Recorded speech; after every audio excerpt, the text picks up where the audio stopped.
రాజకీయాల్లో ఎట్లుంటుందంటే మనం ఒక నిమిషం పక్కకి వెళ్ళిపోయామంటే అయిపోయినట్టే, ఇంకా రాజకీయంగా కనిపించరు, ఎవరు పట్టించుకోరు మనం. ఇప్పుడు చిన్న డౌట్ అండి, ఆళ్ల రామకృష్ణారెడ్డిని కోవర్ట్గా మంగళగిరి అదే కాంగ్రెస్లోకి పంపించి విషయాలని తెలుసుకున్నాక వెనక్కి తీసుకొచ్చుకున్నారా?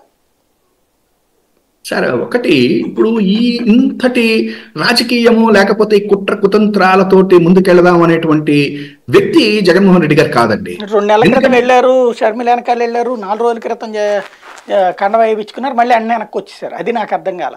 అంటే అక్కడ ఏం జరుగుతుందో తెలుసుకుని ఆ తర్వాత వెనక్కి పిలిపించారా అని. ఎందుకంటే వాళ్ళంటే బాగా జగన్ అంటే ప్రాణం పెట్టే మనిషి అవతలకి వెళ్ళడం ఏంటి, మళ్ళీ కాంగ్రెస్లో చేరడం ఏంటి, మళ్ళీ ఇటు రావడం ఏంటని. అంటే ఇక్కడ 2 ఉన్నాయి సాయి గారు. ఒకటి ఏంటంటే ఈ జగన్మోహన్ రెడ్డి గారు నువ్వు అక్కడ ఇవ్వో అక్కడ ఏందో తెలుసుకుంటారా అనేటువంటిది ఫస్ట్ ఆయనకు ఉండదు. ఆయన నేను వెళ్తున్నాను, నా దారిలో మీరందరూ రండి అన్నా, నేను డ్రైవింగ్ బాగా చేస్తాను, మంచిగా తీసుకుని వెళ్తాను, మీరు ఎక్కడి నా కారులో అంటాడు. మనం ఎక్కి కూర్చున్నామా సేఫ్గా ఉంటాం. లేదు కొంతమంది ఏం చేస్తారంటే కాసేపు కిటికీ దించి మనం దూకి చూద్దామా అనుకుంటారు, దూకుతారు. దూకిన తర్వాత అక్కడ మనకు తెలుస్తుంది, కష్టాలు తెలుస్తాయి. తెలిసిన తర్వాత వెనక్కి వచ్చేస్తే రండి అన్నా అంటాడు, మళ్ళీ కావలించుకుంటాడు, చక్కగా మళ్ళీ కారులో ఎక్కించుకుంటాడు. ఇంకా కొంతమంది ఏం చేస్తారంటే ప్రయోగాలు చేస్తారు, ఎందుకులే అది ఇది అని చెప్పని చేస్తారు. ఇప్పుడు అది జరుగుతుంది. అయితే ఒకటి రాళ్ల రామకృష్ణారెడ్డి గారి గురించి చెప్పారు కాబట్టి చెప్తున్నాను. నేను బహుశా ఆనం గారి మీద, ఆమె శ్రీదేవి గారి మీద, అందరి మీద మాట్లాడాను, కానీ నన్ను చాలా ఛానల్స్ యూట్యూబ్ వాళ్ళు అడిగితే కూడా నేను ఆర్కే గారి మీద మాట్లాడను అని చెప్పాను. ఎందుకు అంటే ఒక కారణం ఉంది. ఆయన పాప తెలియక గబుక్కని వెళ్ళాడు, కానీ is a very sincere and honest person. ఇంకొకటి జగన్ గారు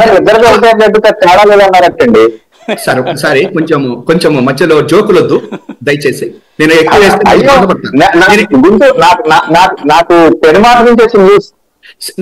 నేను కనుక ఇంకో న్యూస్ చెప్పానంటే బాధపడతారు మీరు.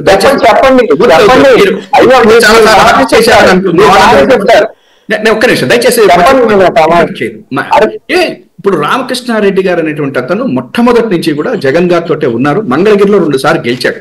రెండోది ఆయన చెప్పాడు 2019 ఎన్నికలు అప్పుడు అనుకుంటా, నెక్స్ట్ టైం నేను పోటీ చేయటం లేదు అని కూడా. మీకు గుర్తుందా సాయి గారు? ఆయన చెప్పారు క్లియర్ గా, ఆయన చెప్పారు నేను పోటీ చేయటం లేదు అని చెప్పాను. కాబట్టి ఇది సీటు గురించి గొడవ కాదు, ఇది సీటు గురించి గొడవ కాదు. ఎక్కడో ఆయనకి చాలా సున్నితమైన మనస్తత్వం ఉన్నటువంటి వాళ్ళు ఏం చేస్తారంటే ఒకప్పుడు తెలియక గొప్పని వెళ్తారు. కూడా చెప్పారు 19లో జైన్ అని, మళ్ళీ జగన్ చేయమన్నారని చెప్పి చేస్తున్నానని కూడా చెప్పారు. Correct sir. కాబట్టి నేనేమంటున్నానంటే ఆళ్ల రామకృష్ణారెడ్డి గారు వెనక్కి రావటము, చక్కగా చేయటం అనేటువంటిది నేను బాగా సంతోషిస్తున్నాను. ఎందుకంటే నేను ఆయన ఒక్కడి మీదే, పార్టీ నుంచి బయటికి వెళ్ళిన వాళ్ళ మీద నేను ఒక్కళ్ళ మాట కూడా మాట్లాడింది ఆయన ఒక్కళ్ళ మీద. ఎందుకంటే నాకు ఎందుకో అనిపించింది, ఎందుకు వస్తాడు. మీరు ఒక పాయింట్ మాట్లాడారు, ఏది అసమ్మతులు అసంతృప్తులు వస్తుంటాయి, కానీ అక్కడ ఆయన వైసీపీ నుంచి ఎవరు వస్తారో చూసుకున్నారు, కానీ చంద్రబాబు గారు తన పార్టీని డెవలప్ చేసుకోలేదు. ఇప్పుడు మీరు చేసింది ఏంటి? కేసీ